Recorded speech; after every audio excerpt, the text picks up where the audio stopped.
यात्रा प्रारंभ हो गई और मानने लग गया कि यह मेरा पति, यह मेरी माँ, यह मेरा पिता, यह मेरी जाति है। तो बचपन से ही विकृत ज्ञान समाज वालों ने, घर वालों ने, परिवार वालों ने इसे दे दिया और उसी भाव में यह चलता आ रहा है। और जब कोई सच्चा सद्गुरु उपदेश करता है तो उसे ये झूठा मानता है, क्योंकि समाज की भीड़, हजारों की भीड़ जिस बात को स्वीकार करती है, उस बात को स्वीकार करने में उसे बल लगता है, निर्भयता लगती है।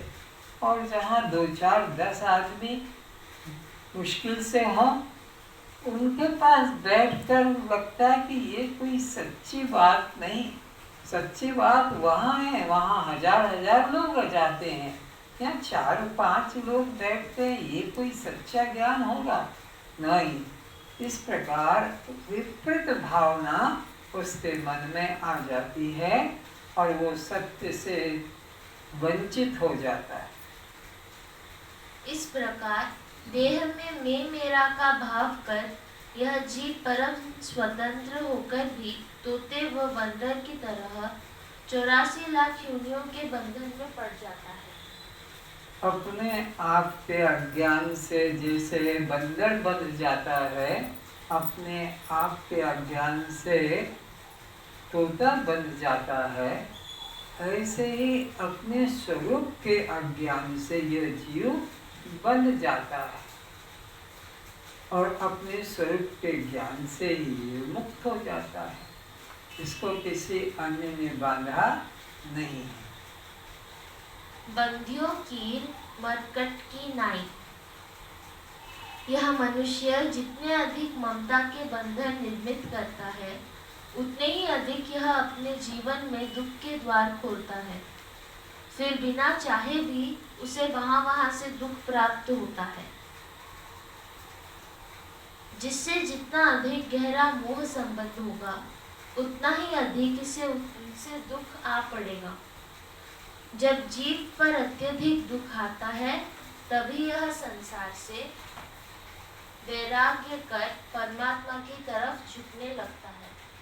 तो जो भगवान की कृपा का अनुभव करना है,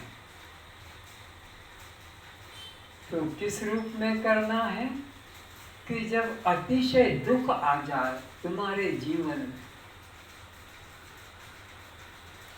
तो ये ईश्वर की कृपा, परमात्मा की कृपा है।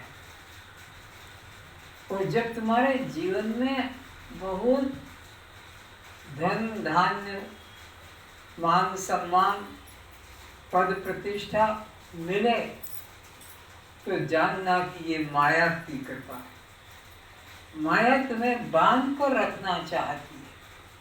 इसलिए गीता के 2 अध्याय के 43 श्लोक में भगवान ने कहा, निस्त्रिगुण्य भवार्जुन निर्द्वंद्वो निसत्वस्थो निर्योगक्षेम आत्मवान। आत्मवान बनो और ये संसार के मार्ग को, कर्मकांड को त्याग कर दो। इस प्रकार से आत्मज्ञान के द्वारा ही मुक्ति की प्राप्ति होगी।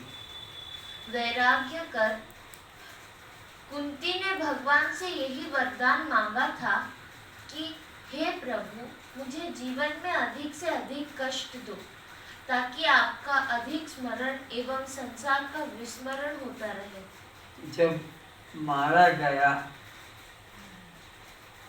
कुंती के बेटे युद्ध में, लाशें पड़ी है, कुंती को भगवान ने कहा, अब जो होना था सो हो गया, तुझे मैं जो चाहेगी दे देता हूँ। कुछ मांग नहीं, कुछ नहीं चाहिए। कुछ तो मांग। नहीं, कुछ नहीं चाहिए मुझे। अगर देना है तो मुझे अतिशय दुख दो। क्या मांग रही है? हाँ, मुझे अतिशय दुख दो। सुख के माथे सिल परे, पत्थर पड़े, सिल यानी पत्थर, सुख के माथे सिल पड़े, नाम हृदय से जाए, क्योंकि उनकी फिर परमात्मा में प्रीति, सुख पति का, पत्नी का, महल का, गाड़ी का, बंगले का, सम्मान का, बस चारों तरफ से वाह वाह वाह वाह। तो कहते हैं कि सुख के माथे सिल पड़े, नाम हृदय से जाए, बलिहारी उस दुख की पल पल, हे भगवान हरे राम। तो बलिहारी उस दुख की पल पल नाम रखा है, सुख के माथे सिल पड़े, नाम हृदय से जाए, बलिहारी उस दुख की पल पल नाम रखा है। तो फिर कहा जिह्वा तो तभी भली, ये मुख में जीव की महिमा कह रहे हैं कि जिह्वा तो तभी भली, जपे हरि का नाम, जिह्वा तो तभी भली, जपे हरि का नाम, नहीं तो काट निकालिए, मुख में भलो न चाम। चमड़े का ही तो टुकड़ा है, आगे पीछे हो रहा है, ऊपर नीचे हो रहा है, भीतर बाहर, तो इस चमड़े के टुकड़े को सब अंदर रख के बैठे, अपने को सब ब्राह्मण मानते हैं, अपने को शाकाहारी मानते हैं, लेकिन सब मांस के टुकड़े को मुख में रख के चाट रहे हैं। कोई एक भी शाकाहारी नहीं, क्योंकि चमड़ा ही तो है जिसको मुंह में लेके कुत्ता हड्डी को जैसे मुख में रखकर और अपना स्वाद लेता है। कुत्ते के मुख में हड्डी का टुकड़ा है और ये मनुष्य के मुख में मांस का टुकड़ा है। तो जिह्वा तो तभी भली, जपे हरि का नाम, नहीं तो काट। सीधे बैठे क्यों नहीं आती? निकाल दो रुमाल हाथ में से, क्यों लटका के रखा है? कुछ न कुछ पागलपन तुम्हें रोज करने को चाहिए। जिह्वा तो तभी भली, जपे हरि का नाम, नहीं तो काट निकालिए, मुख में भलो न चाम। तो दुख परमात्मा का आशीर्वाद, कृपा है गुरु की। और तुम गुरु कृपा किस में मानते हो? मकान पे लिख दिया गुरु कृपा, गाड़ी पर लिख दिया गुरु कृपा, और किसी चीज पर लिख दिया गुरु कृपा। ये गुरु की कृपा नहीं है, ये तुम्हारी पाप की कृपा है, क्योंकि तुम इसमें भगवान को भूल जाओगे, आत्मा को भूल जाओगे और इसी में लटक जाओगे। इसलिए जब भी दुख मिले तो सोचना प्रभु की मेरे ऊपर कृपा हो। आगे पढ़ो। जब तक जीव को संसार की तरफ से धोखा, परिहार, तिरस्कार, दुर्व्यवहार, आघात नहीं मिलता है, तब तक यह जीव परमात्मा की तरफ उन्मुख नहीं होता है। जब तक ये परमात्मा की तरफ नहीं जाता है, जब तक जोर से दुख नहीं मिलता, जब तक दुख नहीं मिलता संसार से।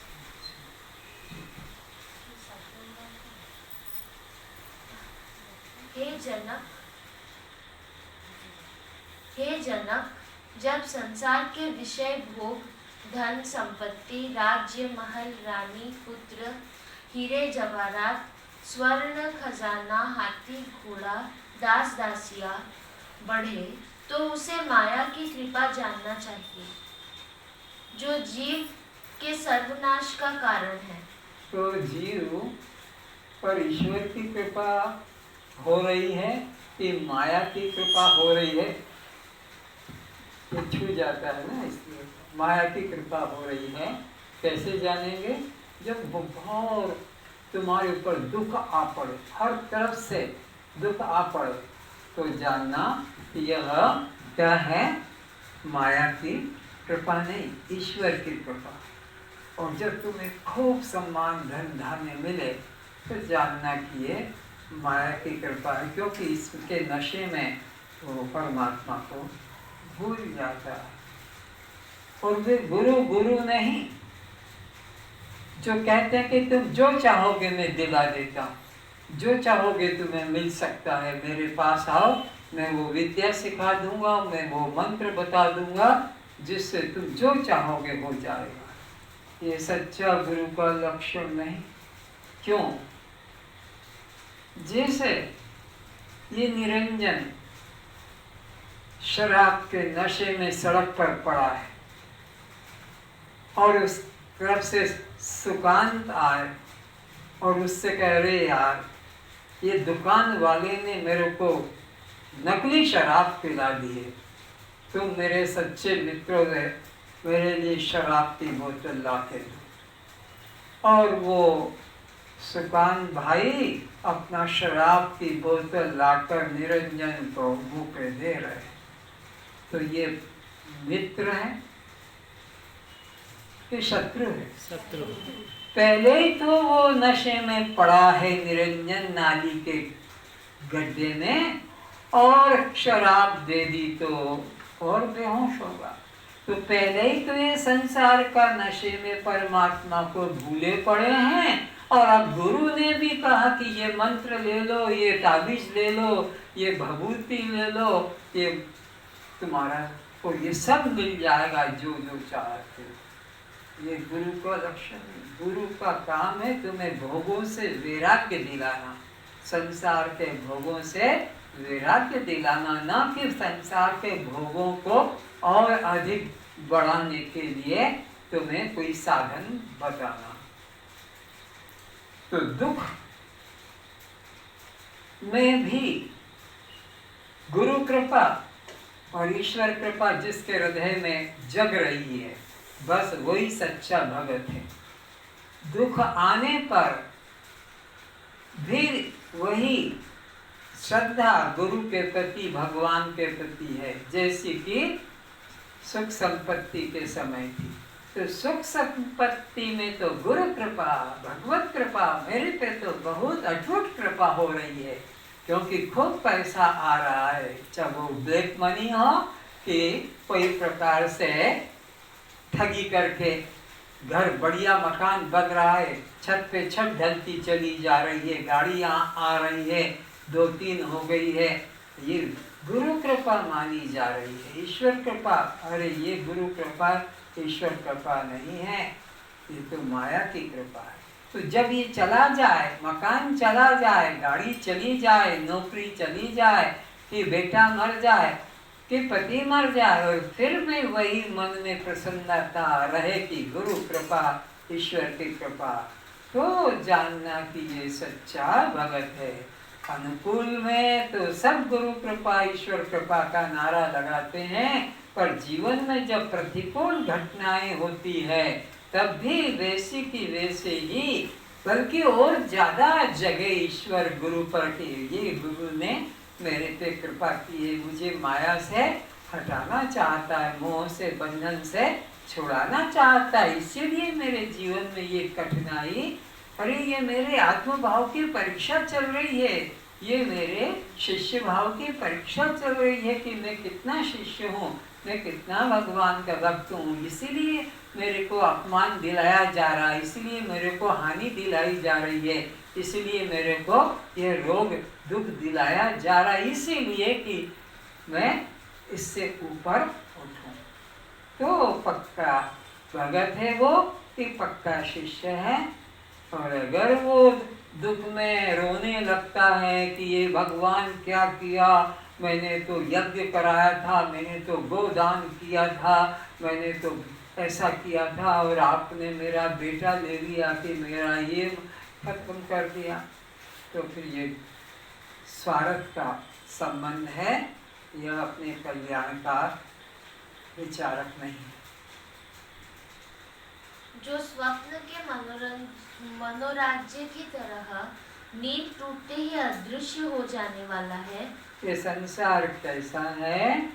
जैसे स्वप्न का राज्य, सपने का धन, बहुत खुशी, बहुत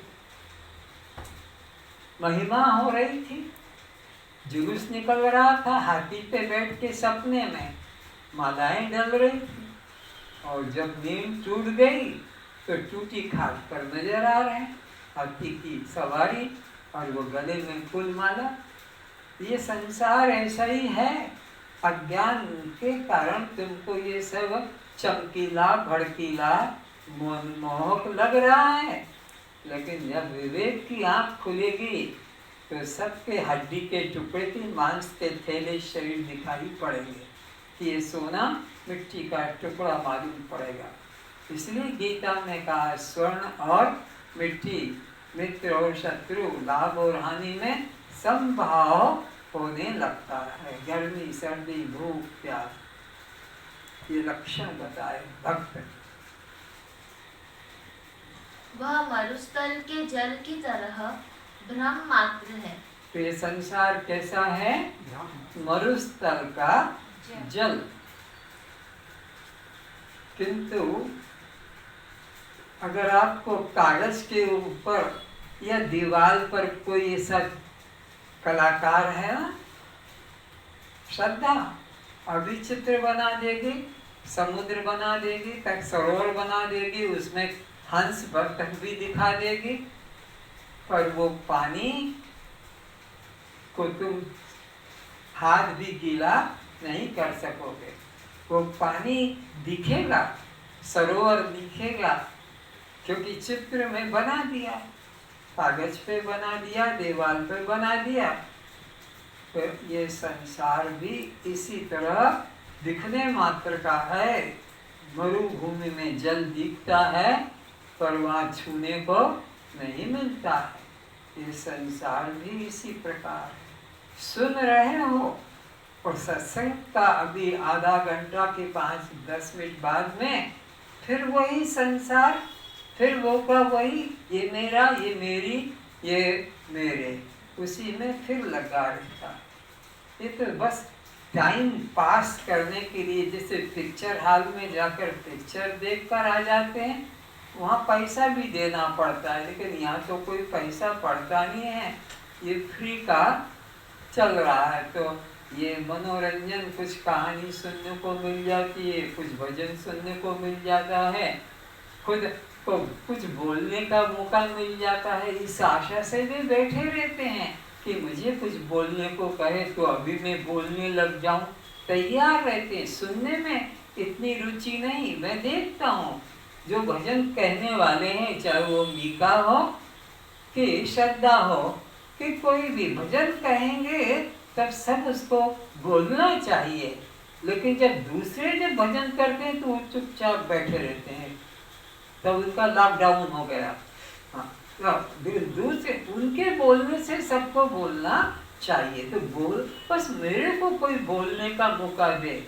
ये कब भजन खत्म करे कि मैं अपना भजन चालू करूं, ये कब प्रवचन बंद करे कि मैं अपना प्रवचन, सुनाने में रुचि है, सुनने में रुचि। तो पर उपदेश कुशल बहु तेरे, जे राखई ते नर न घनेरे। दूसरों को उपदेश देने में बहुत कुशल है। मेरे प्रवचन बहुत पसंद आते हैं सबको, वो मेरी प्रशंसा करते हैं। अरे संत महात्मा भी मेरे प्रवचन में, मेरे ग्रुप में बैठ के प्रवचन सुनते हैं। इसका मतलब कि मैं कितना उच्च कोटि का प्रवचन करता हूँ कि संत भी आकर प्रवचन मेरे सुनते हैं। यह अंदर से अपना बोलने का है। दूसरे जब बोलते हैं तो लगता है ये कब खत्म करे और मैं बोलूं, ये लक्षण नहीं, अहंकार अंदर से उफन रहा है। ग्रहण करने में रुचि नहीं, दूसरों को उपदेश। सुनने वाले नहीं मिलेंगे, सुनाने वाले ज्यादा गुरु मिल जाएंगे। आप अगर देखोगे तो सुनाने वाले ज्यादा हैं, सुनने वाले नहीं। अतः इन इंद्रजाल के समान राज्य पदार्थों के प्रति अहंता ममता का त्याग कर निज सच्चिदानंद स्वरूप आत्मा में ही अपनी बुद्धि को स्थिर करो। ऐसा उपदेश अष्टावक्र जी हम तुम सब श्रोताओं को निमित्त बना लिया है। जनक का नाम लेकर, अर्जुन का नाम लेकर निमित्त बनाया है, किंतु कहा जा रहा है हमको। अगर हमको न कहा जा रहा और जनक को कहा जा रहा है, अर्जुन को, तो हमारा उससे क्या लेना देना। उनका राज्य है, उनको आसक्ति है, तो उनको वहाँ से निकालना होगा, निकलेंगे नहीं। ये तो उनका नाम निमित्त ले लेते हैं बोलने के लिए। पर हम सबको कह रहे हैं कि इन सब से मन में वैराग्य करो और केवल आत्मा में ही प्रीति करो, तभी कल्याण होगा। जिस दिन रोटी भी खाने को न मिले, उस दिन परमात्मा की कृपा वर्षा हुई, ऐसा समझना चाहिए।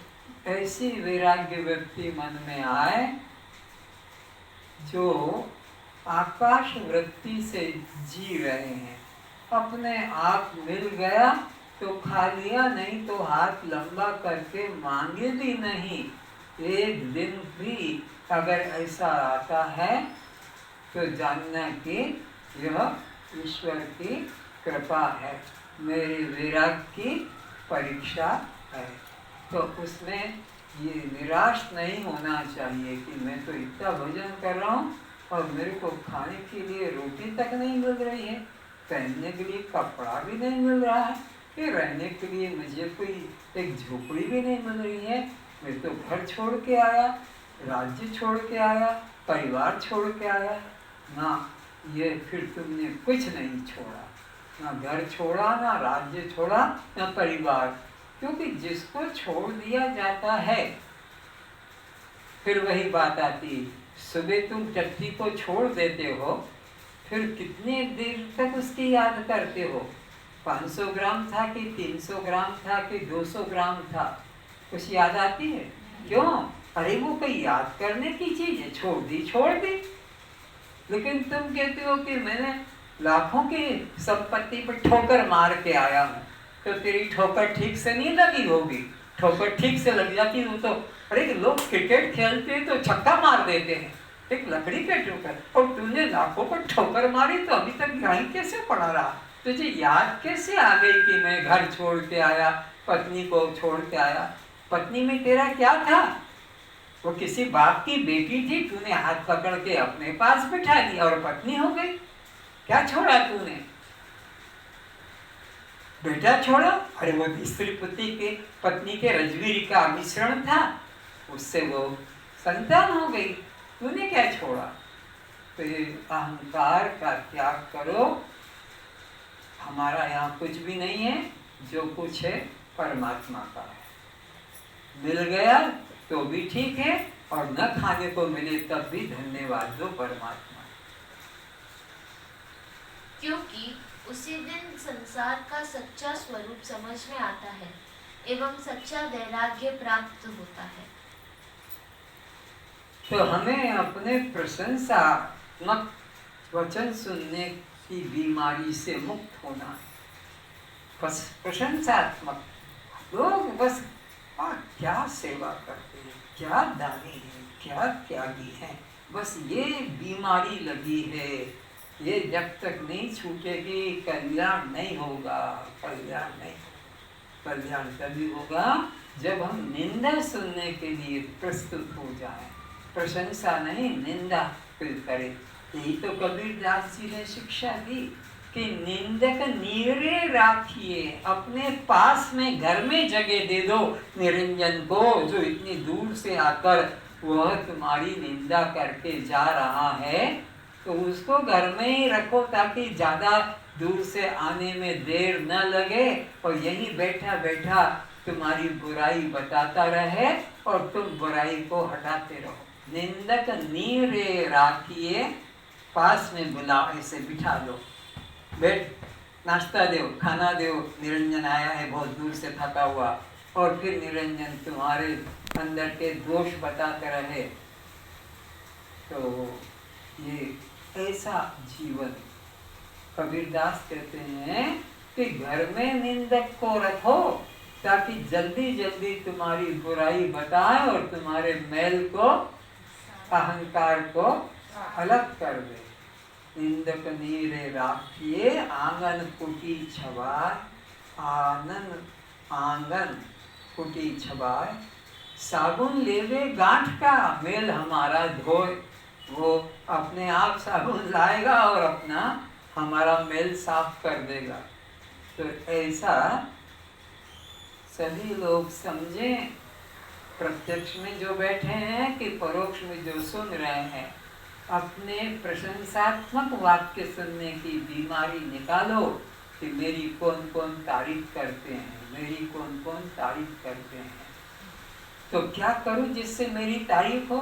क्या कहना है भाई, वो मंदाकिनी ऊपर से नीचे तक की सफाई कर देती, बस ये मिल गया। अब तो वो रोज उठ के कमर टूट रही है तब भी, क्योंकि घमंड है ना अपनी क्रिया का घमंड की मेरी प्रशंसा हो।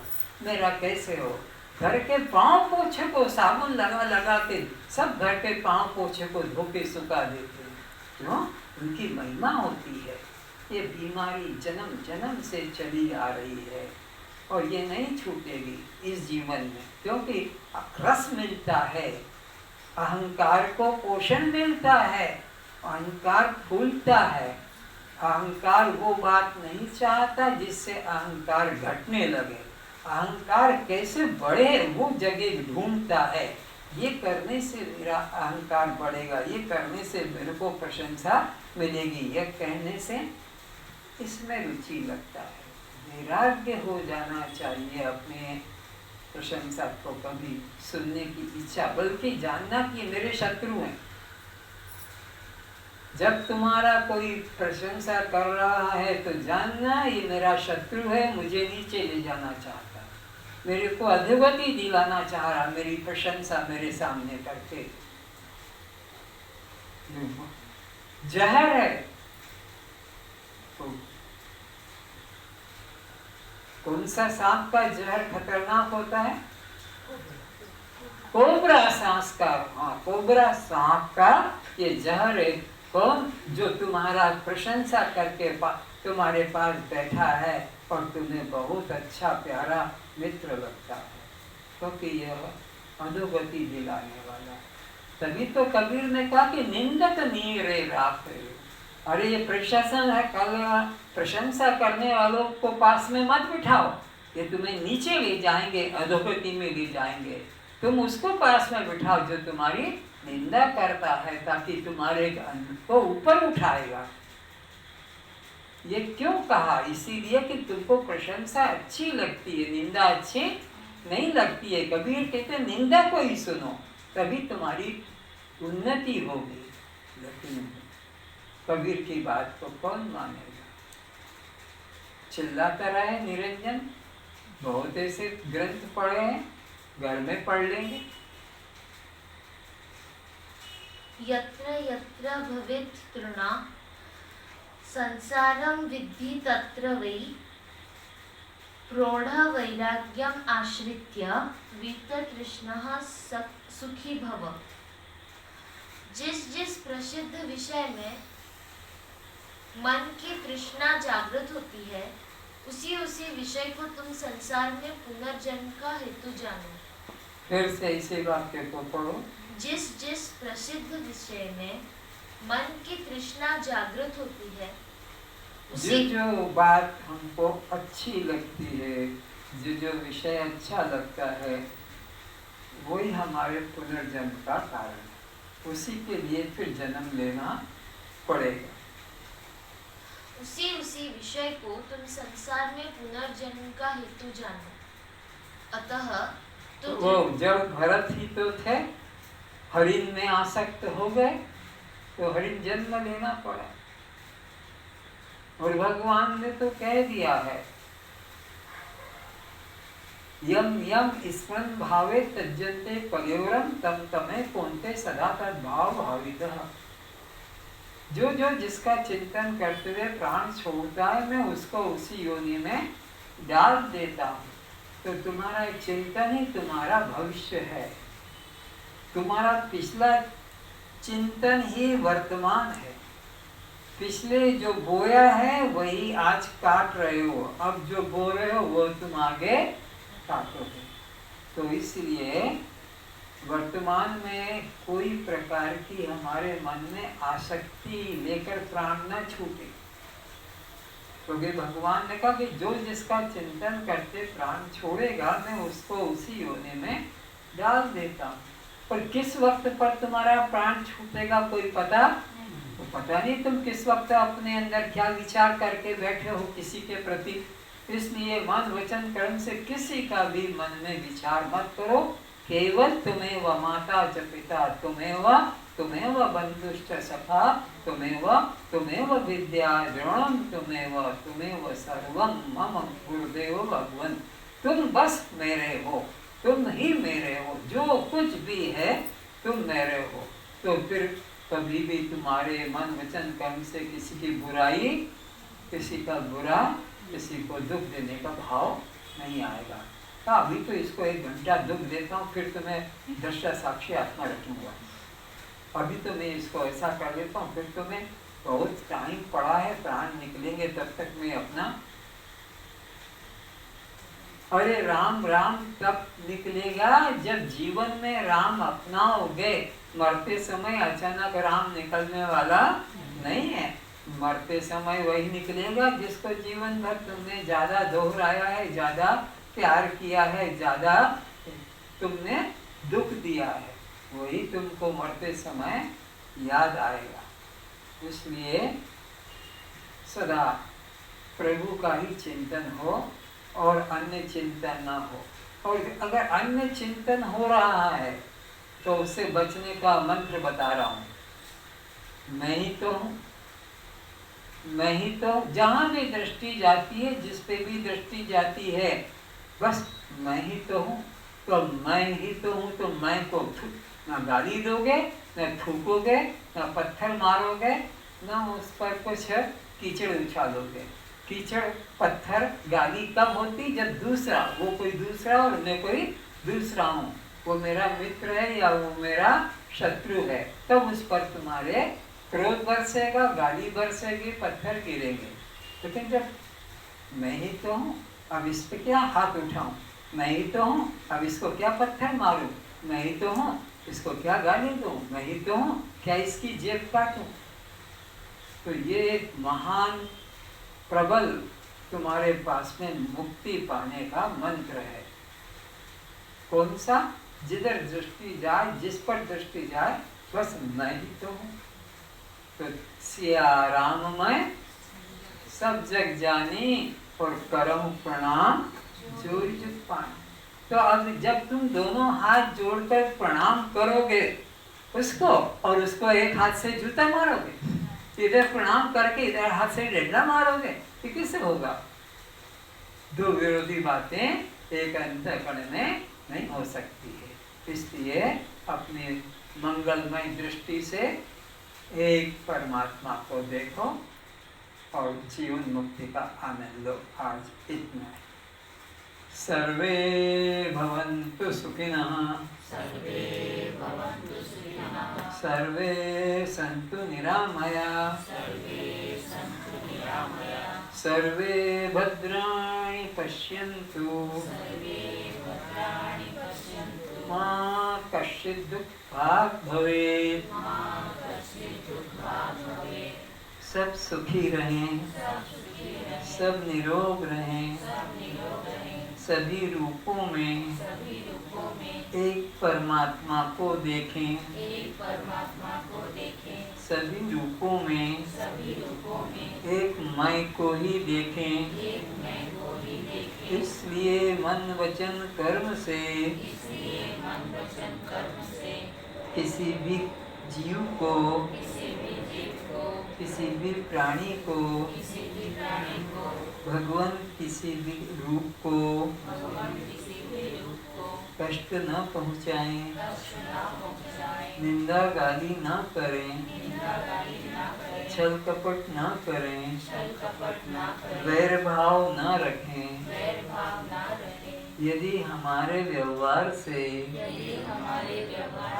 हमारी वाणी से, हमारे कर्म से किसी को कष्ट मिलता है,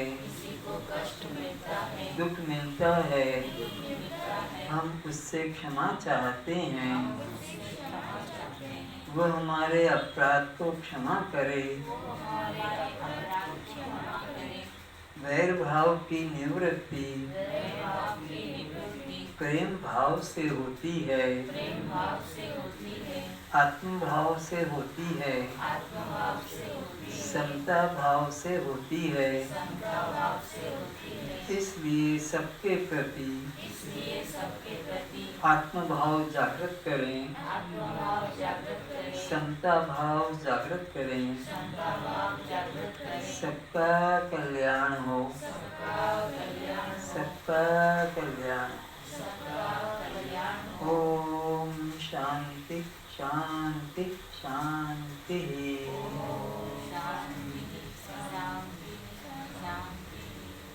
मुझे विश्वास है सभी श्रोता लोग सर्वे भवन्तु सुखिनः ये विचार रखकर और औरों के लिए प्रतिदिन कुछ न कुछ त्याग अवश्य देख कर रहे होंगे। जिन्होंने कल तक आज तक नहीं किया, कल से फिर शुरू कर दें। मनुष्य के लिए नहीं, पशु पक्षी तक के लिए भी हमें विचार करना है। दीन दुखियों पर भी विचार करना है। अपने धन का सही उपयोग क्या होगा, इसको भी रात को सोते समय अवश्य विचारेंगे और कल उसके लिए प्रयत्न करेंगे। आज इतना ही, जाओ छुट्टी।